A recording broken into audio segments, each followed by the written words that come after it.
नमस्कार, मी रुशाली यादव सारंग, TV9 विशेष मध्ये आपल्या सर्वांचं स्वागत। जालन्यामध्ये एका DYSP पोलीस अधिकाऱ्याची फिल्मी स्टाईल मारहाण ही व्हायरल झाली आहे। सोशल मीडियामध्ये यावरून बऱ्याच चर्चा होत आहेत। आंदोलकाला मंत्री पंकजा मुंडेंना भेटून त्याच्या तक्रारीचं निवेदन द्यायचं होतं। पाहूयात हा रिपोर्ट।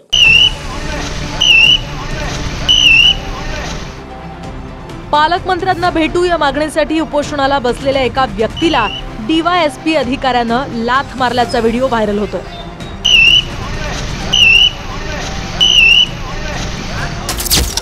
सिनेमात ज्या प्रकारे पोलीस गुंडांना मारतात त्याचप्रमाणे DYSP अनंत कुलकर्णींनी सुद्धा आधीच पकडलेल्या आंदोलकांना लाथ मारली।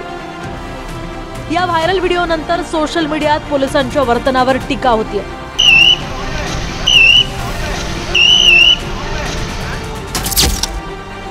गोपाळ चौधरी नावाचे व्यक्ती मागच्या 3 दिवसांपासून जिल्हाधिकारी कार्यालयाबाहेर उपोषणाला बसले होते।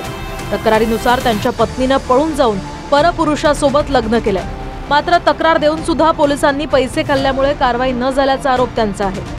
त्यासाठी जिल्हाधिकारी कार्यालयामध्ये मंत्री पंकजा मुंडे येत असल्यानं आपल्याला त्यांना भेटू द्या, अन्यथा आत्मदहन करू असा इशारा आंदोलकांना दिला होता।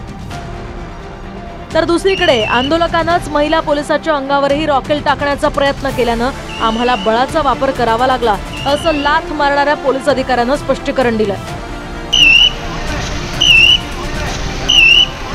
मेरी घरवाली की शादी दूसरी तरफ करा दी मेरे सासर के लोगों ने, तो उन पे कदम जानने में गुना दाखिल होगा। 143 494 5,506 ये पुलिस पैसा खा के गुनहगारों को पीछे डाल रही, 4 बार पैसे खा के उनको ला रहे नहीं। चेके अभी चौकसी को बुलाया तो मेरे बाप को मारहाण करे किरण चेके ने, पूरा पुलिस फोर्स हमारे यहाँ पे आ रहे बोले यहाँ का कानून खामगांव से चलेगा। अरे वर्ग कौन थे, इस पे कितने पैसे लिए कदम पुलिस ने, ये उगड़ करो कितने पैसे खाए, आरोपी को अटक करो और कोर्ट में हाजिर करो, बस मेरी इतनी मांग है। ये पुलिस का अत्याचार कब तक चलेगा? पत्र दिलं तर मी आज आत्मदहन करणार, न्याय न मिळाल्यामुळे। पूर्वी त्याची पत्नी कौटुंबिक वादविवादामुळे निघून गेलेली आहे आणि तिने अमरावती जिल्ह्यात दुसरं लग्न केलेलं आहे। हा पूर्ण प्रकार त्या जिल्ह्यातला आहे। त्यांना वारंवार सांगूनही आमच्या ज्युरिडिक्शनमधला नाही असं सांगूनही आणि त्यांना योग्य ती कायदेशीर मदत करू नये, त्यांचा हट्ट आणि दुराग्रह काही संपत नाही। कालही त्यांनी तसंच आम्हाला निवेदन दिलेलं होतं।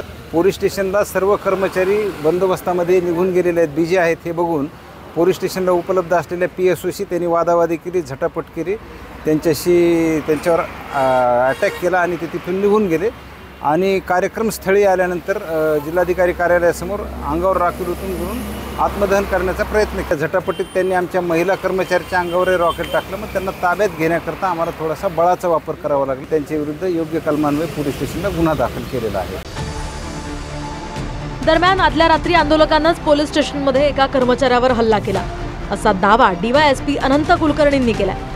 मात्र पोलीस स्टेशनमध्ये जर पोलिसांवर हल्ला झाला असेल तर त्यावर गुन्हा का नोंदवला गेला नाही? हल्ला केल्याचं CCTV फुटेज नेमकं कुठे?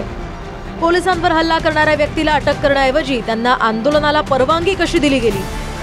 असे अनेक प्रश्न पोलिसांच्या या स्पष्टीकरणावर उपस्थित होत आहेत।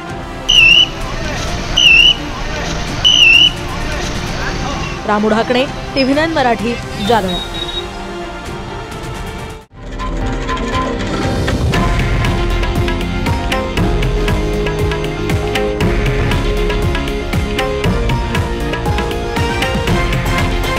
हे आहे देशातील नंबर 1 न्यूज नेटवर्क आणि आपण पाहत आहात TV9 मराठी, एकमेव।